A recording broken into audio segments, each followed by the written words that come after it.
जा रुमाल में, एगो चुमवा ले जा गाल में, संगे दिलवो ले जा रुमाल में। जातर रजावा चढ़ के जहा जावा पसीहन मोहिनी के जाल में, एगो चुमवा ले जा गाल में, संगे दिलवो ले जा रुमाल में, एगो चुमवा ले जा गाल में, संगे दिलवो ले जा रुमाल में।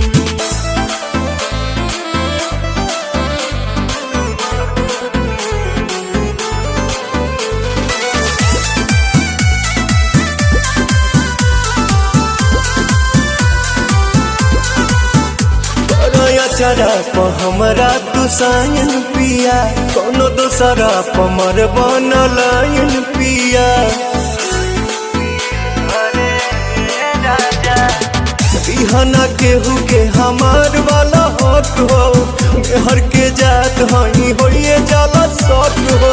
सातो बचनवा न भोली हो सजनवा, लजिया बचैहा हर हाल में, एगो चुमवा ले जा गाल में, संगे दिलवो ले जा रुमाल में, एगो चुमवा ले जा गाल में, संगे दिलवो ले जा रुमाल में।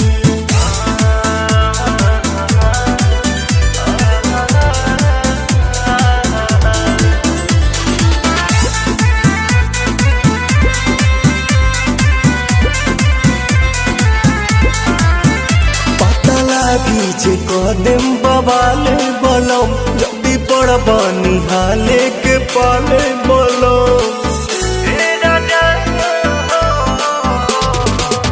आँखी में हमारा जे आवे दे बयासु, कालम जहरिया ए पवन प्रियांसु।